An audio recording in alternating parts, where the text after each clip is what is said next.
დემენცია არ არის უბრალოდ ის, რომ ადამიანს ასაკთან მეხსიერება აკლდება. დემენცია 10 წლების განმავლობაში ვითარდება ჩუმად და ის, რასაც ხედავთ, მე უკვე ბოლო ეტაპია, ის, რასაც ხედავთ, ძალიან დრამატულია. ადამიანს ავიწყდება ყველაფერი, ავიწყდება საუბარი, ერთი და იგივე ჯერ ხავს მუდმივად კითხვებს, სივრცული აზროვნება იკარგება, შეიძლება სახს ვერ მოაგნოს, დისორიენტირებულია, ცვლილებები აქვს თავის ხასიათში, სხვა ადამიანი ხდება რეალურად და ბოლოს ვეღარ ცნობს საკუთარ ახლობლებსაც კი და ემოციური სტაბილურობა შეიძლება რაღაცები ეჩვენებოდეს და გულები ქონდეს და ესე ძალიან რთულია და ბოლოს თავდება ციკლის ძალიან ისეთი მძიმე გზა, რომელიც ადამიანს რეალურად ადამიანობას აკარგვინებს, ამიტომ აქამდე რო არ მივიდეთ და ეს რო არ მოხდეს, ამისთვის ჩვენ შეგვიძლია ბევრ რამის გაკეთება. ამიტომ პირველ რიგში ვისაუბროთ 5 ნიშანზე, რომელიც მიუთითებს, რომ მომავალში ამ ადამიანს შეიძლება განუვითარდეს დემენცია, მე რისი გაკეთება შეგვიძლია ამის საწინააღმდეგოდ. მას შემდეგ რაც უკვე ადამიანს დემენცია დაემართება, როგორც წესი, ვეღარ შეაბრუნებულგან და ვერ განკურნა იმ ადამიანს პროგრესირებს და პროგრესირებს დროსთან ერთად და 7 მთავარ ეტაპს გამოყოფენ დემენციის განვითარების. პირველი ეტაპი არის, როცა ნორმალურად ადამიანი ან ჩვეულებრივი ადამიანი ჩვეულებრივად ცხოვრობს. ყველაფერს ვერ შეამჩნევ თვითონ ვერ სხვა ყველაფერი კარგადაა. მეორე ეტაპი არის სუბიექტურად კოგნიტიური ფუნქციების გაუარესება, როცა ადამიანს ავიწყდება რაღაცები, ავიწყდება სახელები, არასწორად დადებს მაგალითად ნივთებს. მეტი დრო ჭირდება ფიქრისთვის, კომპლექსურ პრობლემებს ვერ წყვეტს ადვილად. ესეთ დროს ადამიანი ხვდება, რომ რაღაც ისე ვეღარაა ჩემი მეხსიერება, ისე კარგად ვერ ვაზროვნებ, როგორც ვაზროვნებდი და ესე.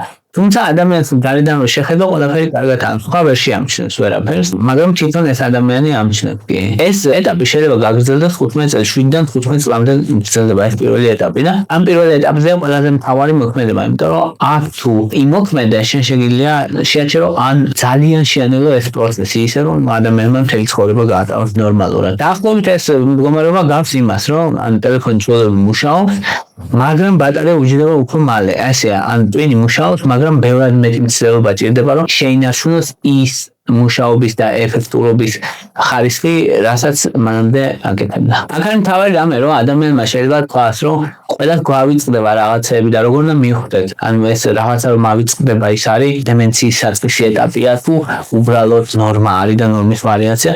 ავარი გამყოფი აქ არის ის, რომ როცა დემენციის საწყისი ეტაპი ან მეორე სტადია და არა უბრალოდ ჩვეულებრივი სიბერე, რეგულარული ხასიათი, ან რეგულარულად ავიწყდებათ რაღაცები, რეგულარულად განცდა იმისი, რომ ძალიან დიდი ძალის მოაჭირდებათ რაღაცები, ვერ აკეთებენ რაღაცები, რეგულარულობა, ეგ არის ყველაზე მთავარი სიტყვა მანდ, იმის რომ განვახორ, ეს უბრალოდ შეიძლება სტრესის გამო დაავიწყდა რაღაცა და ყველას ქონია, რომ ვერ იხსენებს ან დადე რაღაცა, მაგალითად გასაღები რაღაცა, მაგრამ ეგ სტრესში და დაძაბულობაში რო ხარ შეიძლება მოხდეს და ესეთ დროს, მაგრამ როცა ყოველ დღე ასეა, ეგ უკვე პრობლემაა. მესამე სტადია არის მსუბუქი კოგნიტური ფუნქციების შესუსტება, MCI, ესე მიხოთ, აბრევიატურით მოიხსენიება ხოლმე. და ეს გრძელდება დაახლოებით 5 წელი.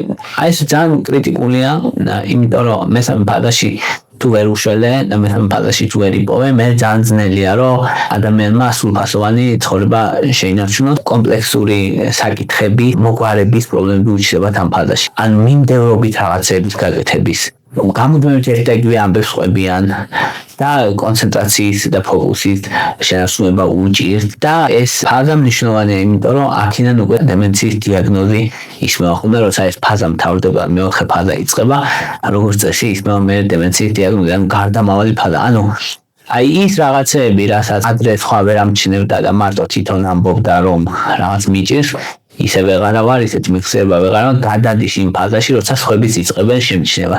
აი ეს არის მესამე სტადია, განმეორებით ყვება მაგალითად ამბებს. ან დაიკარგა მაგალითად შედებით უცხო გარემოში და ესე. ანუ უცხო გარემოში შეიძლება ნებისმიერი ადამიანი დაიკარგა, მაგრამ ამ შემთხვევაში იმიტომ რომ მისი ტვინი ვერ ფუნქციონირებს დასათანადოდ, იმიტომ დაიკარგა, ეგ არის მნიშვნელოვანი. და არა ის რომ უბრალოდ უცხო იყო და შეიძლება ვერ მოყოლია აზრზე. ნებისმიერს დამარცხნია, მე შენობაშიც დამარცხნია, ეგრე ვერ მივხვდი. ასე რომ ეგ არ არის პრობლემა თუ ხდება იშვიათად, მაგრამ როცა რეგულარული ხასიათი აქვს, ეგ უკვე პრობლემაა და თან მით უმეტეს სხვებიც როცა ამჩნევ. ამ სტადიის მერე მოდის მეოთხე სტადია. მეოთხე სტადია არის უკვე როცა მეხსიერების დაკრიტება არის რეგულარული და შესამჩნევი, როცა ადამიანს აი ეს ბოლოს რა მოხდა ეგენი აღარ ახსოვს, კარგად ან ავიწყდება ადვილად და მნიშვნელოვანი დეფიციტი აქვს უკვე. ამ დროს ადამიანები აცნობიერებენ, რომ რაღაც ისე არ არის, ცდილობენ რომ თავი აირიდონ, ცდილობენ რომ პასუხისმგებლობებისგანაც თავი აირიდონ, იმიტომ რომ იციან დაგონიან რომ არ გამოვან, რადგან უჭირთ მართვა, უჭირთ ყველაფრის მართვა, რასაც თქვენ ჭირდება და დაავადება ამ დროს უკვე სერიოზულად პროგრესირებს და დიაგნოზი უმეტესად ისმევა ხოლმე აი ამ პერიოდში მეოთხე სტადია რომ დაიწყება. იმდენ მნიშვნელოვანია ეს, რომ უკვე რეალურად მან ყოველდღიურ ცხოვრებას ეხება. ეს მეოთხე სტადია გრძელდება დაახლოებით 2 წლის განმავლობაში და ამის მერე მოდის მეხუთე სტადია. მეხუთე სტადიას უკვე საშუალო დემენცია ქვია, მეხუთე სტადიას დაახლოებით 2 წლამდე გრძელდება. და ამ დროს უფრო მეტად გამოხატულია, რომ ადამიანს ავიწყდება ყველაფერი, მეტიც, ანუ ასაცლის ჩაცმაც არ შეუძლია დამოუკიდებლად, ავიწყდება მისამართი, ავიწყდება ტელეფონის ნომრები, ავიწყდება თარიღები, სეზონები, ვერ არჩევს სეზონებს. მოკლედ ეს მეხუთე სტადია მძიმეა და მეექვსე სტადია არის, როცა უკვე საშუალოდ მძიმე დემენცია. ეს დაახლოებით ესეც 2-დან 3 წლამდე გრძელდება და ადამიანს ეცვლება ხასიათი, ხდება დაღიზიანებული, აგრესიული, დელუზიური, მარტო ვერ უვლის თავს, ვერ იცმევს, ვერც ბანაობს დამოუკიდებლად უჭირს ყველაფრის გაკეთება, სრულად დამოკიდებულია რეალურად მოვლენზე, მაგ დროს ავიწყდება სახელები, ყველაზე ახლო ადამიანების სახელებიც ავიწყდება, ეგ არის მეექვსე და ტვინის ატროფია უკვე ძალიან მნიშვნელოვანია, ტვინი დაადგურებულია მნიშვნელოვნად. და მეშვიდე სტადია არის მძიმე დემენცია. მძიმე დემენციის დროს ეგ დაახლოებით გრძელდება 2 წელი და ადამიანი კარგავს ლაპარაკის უნარს, საუბრის და სიარულის უნარს, დამოუკიდებლად ვეღარაფერს ვერ აკეთებს და ანუ კლაპაც კი უნჭირს და სრულად დამოკიდებულია ამ პერიოდში, რა თქმა უნდა, ამ მომვლელზე და როგორც წესი ეგ მთავრდება ხოლმე სიკვდილით. ეს სტადია, ანუ მაშინ ვექრაც დაისმევა ხოლმე დიაგნოზი, ჯამში სადღაც 8 წელი 8-დან 10 წლამდე ადამიანები ცოცხლობენ, მაგრამ მდგომარეობა უარესდება და ჯამში სულ პროგნოზით უმეტესად. აი ამიტომ ძალიან დიდი მნიშვნელობა აქვს ერთი რომ ადრეულ დიაგნოსტირებას, ანუ ადრეულად რომ მიხვდეთ და მეორე რომ რაც შეიძლება მოუაროს ადამიანმა თავი სანამ საერთოდ რამე მომხდარა. პირველი და ყველაზე ადრეული ნიშანი დემენციის არის ძილის პრობლემები. ადამიანებს, რომლებსაც REM ძილის ფაზის პრობლემები აქვს, კონკრეტულად ამ ფაზის ძალიან დიდ პროცენტს ვითარდება დემენცია და ეგ არის ძალიან მნიშვნელოვანი. ახლა რა ხდება? ძილისას ჩვენი ორგანიზმი არის პარალიზებული, განსაკუთრებით REM ძილის ფაზაში, როცა ჩვენ ვნახულობთ სიგნალს, ადამიანმა იმოქმედა ისე, რასაც ნახულობს, შეიძლება სხვა ადამიანს რამე დაუშაოს, ან შეიძლება იყვიროს, ილაპარაკოს და ასე შემდეგ. ამიტომ კუნთები არის პარალიზებული და სიგნალს ნახულობს ცალკე და კუნთები უკეთ მოდუნებულია ჩვენი ორგანიზმი.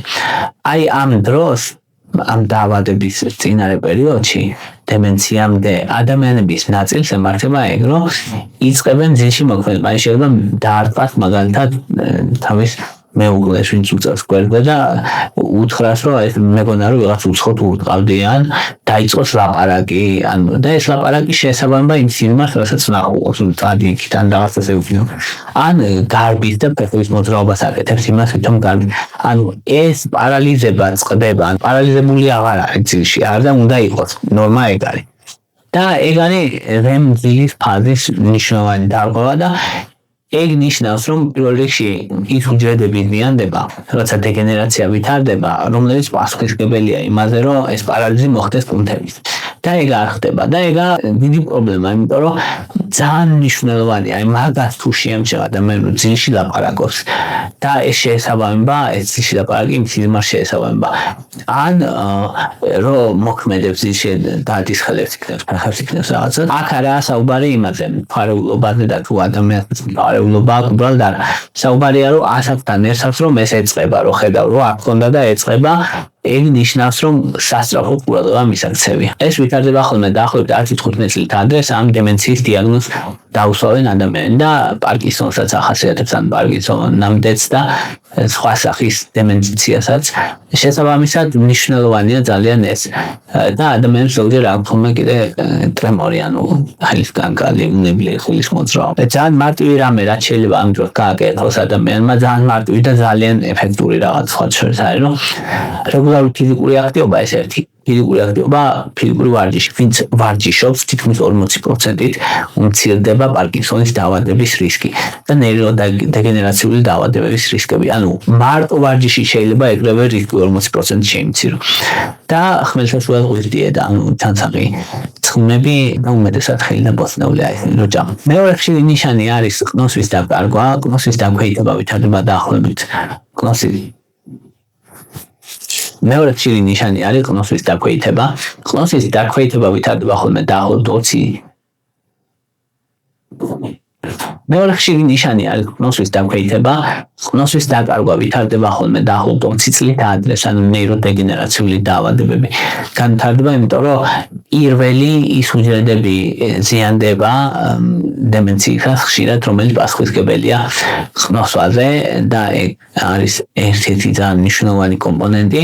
მაგალითად, პარკინსონის დაავადება, ვისაც ემართება, თითქმის 90% ყნოსვა დაქვეითებულია, ალცჰეიმერის დაავადება, ვისაც ემართება, 80% ყნოსვა დაკარგულია.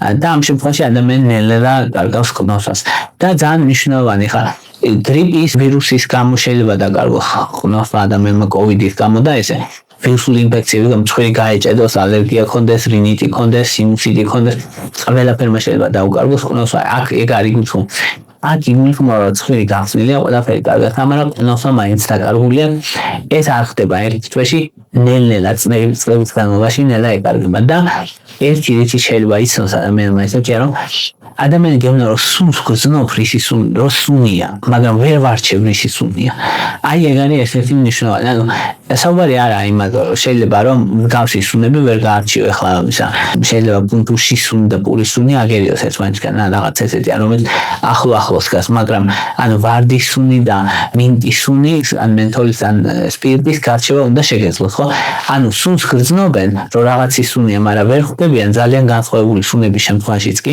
რისი სუნია აი ეგ არის მნიშვნელოვანი რითიც შეიძლება რომ მივხვდეთ კიდე რომ ან თავის ტვინში ესე იგი რაღაც პრობლემები თუ კი ადამიანს ეწყება ყნოსვის პრობლემები მესამე ერთ-ერთი ყველაზე ადრეული ნიშანი რაც შეიძლება განვითარდეს ამ დემენცია განვითარდება ან ალცჰეიმერის დაავადება ხო ალცჰეიმერის დაავადება არის დემენციის ყველაზე ხშირი ფორმა ან დემენცია არის ტვინის ფუნქციები რომ ნადგურდება და ალცჰეიმერი არის მისი ყველაზე ხშირი გამოვლენა ან დაავადების ფორმა რომელიც ყველაზე ხშირად ხდება ალცჰეიმერი და დემენცია არის სინდრომი, როცა ტვინის ფუნქციები უარესდება.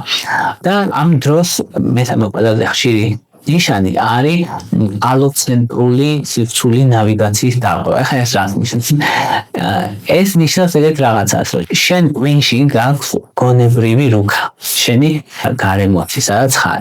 მაგალითად იცი რომ აი თვალები რო დახუჭო, მაგალითად იცი რომ აი ქუჩის ბოლოს არის მაღაზია, იმ მაღაზიის გვერდზე არის ბაღი, ბაღის უკან არის სკვერი, სკვერში დგას ტრენაჟორები და იმის გვერდზე არის მაგალითად რაღაც შენობა, რომელშიც ის არის რაღაც სახელმწიფო შენობა, ხო?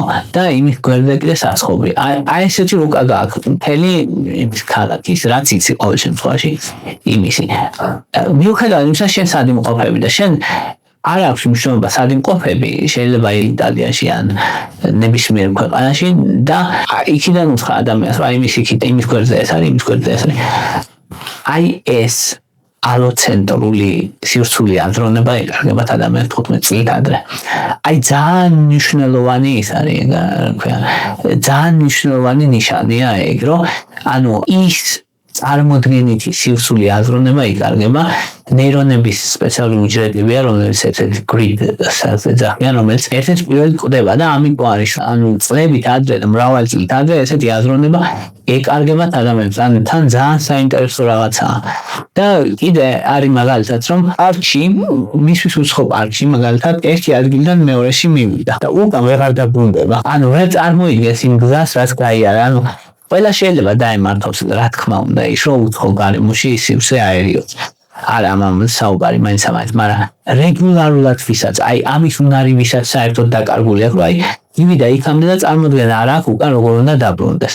აი ეგ არის პრობლემა. მეოთხე მნიშვნელოვანი ნიშანი დემენციის ეს არის მრავალსაფეხურიანი დაგეგმვის და მულტიტასკინგის შეუძლებლობა. მულტიტასკინგი რა არის? როცა ბევრ რამეს ერთად აკეთებ. აი როგორც კომპიუტერსაც რო დაავალო ბევრი საქმის ერთად კეთება, ინახიათ რომ ნელდება და აღარ არის ეფექტური. აი ესე ადამიანის ზოგადად, მაგრამ ეგეთ ადამიანებს, რომელსაც დემენციის ადრეული ნიშნები 10 წლით ადრე, 15 წლით ადრე, არგავენ უნარს, რომ მრავალი საქმე, მრავალკომპონენტიანი კომპლექსური საქმე გააკეთონ. მაგალითად, დაჯავშნე ბილეთი, დაჯავშნე სასტუმრო, მერე რა უნდა წაიღო. სამოგზაურო წასვლა, მოკლედ, დაორგანიზება უჭირსო წავიდა სამოგზაუროდ. მეორე მაგალითად რეცეპტი აქვს, რომ ეს დაჭერიბოს ნეული მოთუშე იმაზე, მერე შემოდგი ცეცხლზე, დაელოდე 20 წუთი და ეყობა. აი ეს რომელიღაც კომპონენტი ამოუვარდებათ, რომ ეს მწვანე დაჭრა დათარგმნის. კიდევ ერთხელ, ეგ შეიძლება ყველას დაემართოს ზოგჯერ, მაგრამ თუ კი ხედავ, რომ ყოველ ჯერზე გემართება, ეგ მნიშვნელოვანი ნიშანია. ყოველ ჯერზე ერთი საფეხური გაკლდება, მაგალითად, ხან ის გეწვება, ხან ის გავიწლება, რომ შემოდგა. ან ყოველ ჯერზე, თუ ესე ხდება, ეგ მნიშვნელოვანია, რომ სასწრაფო შენს გონებრივ ჯანმრთელობას მიხედო. მნიშვნელოვანი ნიშანია ეგ. რადგან მესამე სტადიას ყოველთვის თავისუფლად მეორე სტადიასაც ახასიათებს ხოლმე ეს რაღაცა. და მეხუთე ნიშანი დემენციის არის, რომ ადამიანი კარგავს ინიციატივას და ხდება აპათიური. ეხლა რას ნიშნავს? ნელ-ნელა აღარ უყვარს ტელევიზორის ყურება, ნელ-ნელა აღარ უყვარს წიგნის კითხვა, რაც უყვარდა აქამდე. ნელ-ნელა აღარ უყვარს სპორტი და აპათიური ხდება და რის თავისთვის. მაგრამ ისე არ არის, რომ მაგალითად უთხრა, რომ წამოგავისეირნოთ, გეტყვის, აი წამოწავიდეთ და გაისეირნებ შენთან ერთად. აი ეს ძალიან მნიშვნელოვანი რამეა. ამით შეგიძლია მიხვდე ეს დეპრესია თუ აპათია, რომელიც აი გონებრივ დაზიანებას ახასიათებს. თუ ადამიანი უბრალოდ აპათიური ხდება, უბრალოდ ინიციატივას კარგავს, ეს პრობლემა მესამე სტადიაზე მიუძღებს აი ამ მისი დემენციის და ხშირად ალცჰაიმერი ვითარდება მერე. მაგრამ დეპრესიის დროს ადამიანს რო ეტყვი, რომ აი ის მაგალითად თავისთვის არის და ეტყვი, რომ წამოგავისეირნოთ და რატო? აი რა აზრი აქვს გეტყვის ამას? ანუ ის ადამიანი სულად არის და ეს სულად არ არის. ანუ ეს აპათიური ადამიანი არც სულად არ არის, არც კარგად არ არის და რო ეტყვი, რომ როგორ ხარ? ანუ კარგად გეტყვის ეს აპათიური, მაგრამ რო ხედავ არაფერი არ უხარი. ეს აპათია და ეს მიუთითებს ტვინის დაზიანებაზე. მაგრამ თუ დეპრესიაში ადამიანი როგორ ხარ და აი როგორ და რავი ძალიან ცუდად და საერთოდ რა ცხოვრებაც აღარ მინდა და გეტყვის რა მილიონ პრობლემას და ეს შეიძლება ვთქვათ აგრესიულად კი პასუხი შეიძლება ეს, მაგრამ ის გეტყვის რომ კარგად ამა. და თუ ეწევა რაღაც მოდის გავაკეთოთ, წამოყვება და ხშირად ოჯახში წევრები ამბობენ ხოლმე, ხო რა ზარმაციას აწოლდა ვერ აყენებ ისა, ვერ აყენებ თავისთვის ის ადამიანი ზის თავისთვის. აი ეგ არის აპათია. და დიდ დროს ატარებს არაფრის კეთებაში. ანუ ადამიანი ხო სულ რაღაცა უნდა, რაღაცა უხარი, რაღაც.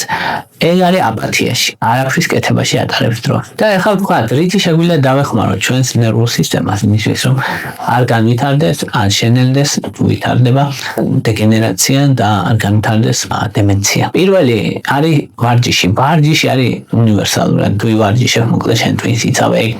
აი წარმოუდგენლად მნიშვნელოვანია. მეორე არის ომეგა-3. მე ამ დამატებულ ხა დიდხანს არ ვჩერდები, იმიტომ რომ ბევრი ვიდეოები მაქვს ძალიან ამაზე და თუ დაგაინტერესებთ შეგიძლიათ უყუროთ, მაგრამ მნიშვნელოვან აქცენტებს დავსვამ, რაც მნიშვნელოვანია. ომეგა-3 twins იცავს მოკლედ და 1-დან 2 გრამამდე დღის განმავლობაში ხანგრძლივად შეიძლება მისი მიღება როგორც წესი შესაძლებელია. მესამე მნიშვნელოვანი საკვებდამატი არის ბეჭდვის ვიტამინები, B6, B9, B12 მნიშვნელოვანია და სხვა B ვიტამინებიც მათ შორის მნიშვნელოვანია ნერვებისთვის და აი მესამე სტადიაზე ამცირებს ხოლმე მესამე სტადიის მდგომარეობას B კომპლექსის დალევა. ამიტომ მნიშვნელოვანია იცავს twins. შემდეგი საკვებდამატი არის D ვიტამინი. D ვიტამინიც ერთ-ერთი აუცილებელია twinsთვის და დადგენილია რომ ადამიანები რომლებიც D ვიტამინს სვამენ, გამოკლებად აქვს დემენცია. შემდეგი არის კურკუმინი 5000-დან 1000 მილიგრამამდე სტანდარტიზებული ფორმა. პიპერინთან ერთად უნდა იყოს ეგ არის და მაგნიუმ ელთეონატი საუკეთესოა ტვინისთვის, მაგრამ მაგნიუმის გლიცინატი ან ციტრატი შესაძლებელია მისი მიღება. ხო, ასევე სოკოებიდან ლომის ფაფარს იძახიან Lion's Mane mushroom ეს სოკოა, რომელიც ასევე ნერვული უჯრედების ზრდას ეხმარება, მოკლედ და მაგითია მნიშვნელოვანი და 500-1000 მილიგრამამდე სამჯერ დღეში და სულფორეფანი, რომელიც ბროკოლიდან მიიღება სხვა შორის, ეგრეთ ტვინის დამცავია და საკვებ დანამატად იღებენ ხოლმე მასაც ტვინის დაცვისთვის. აი ეს იყო დღეს რის თქმაც მინდოდა, ეს ბევრ ადამიანს დაეხმარება, ამიტომ არხით ხალაჭერაც იქნება და რეალურად ადამიანების დახმარებაც იქნება თუ გააზიარებთ ან დააკომენტარებთ ან დაალაიქებთ ან გვერდს გამოიწერთ, მნიშვნელოვანია. ვისაც გაქვს სურვილი დონაციები შეგიძლიათ აღწერაში ანგარიშის ნომრები და დონაციები გააკეთოთ, რათა არხით განვითარებას ხელი შეუწყოთ, რადგან რეალურად აი ამ არხის ფუნქციონირებას და თუნდაც ამ ვიდეოების ჩაწერა ძალიან დიდი დრო ჭირდება.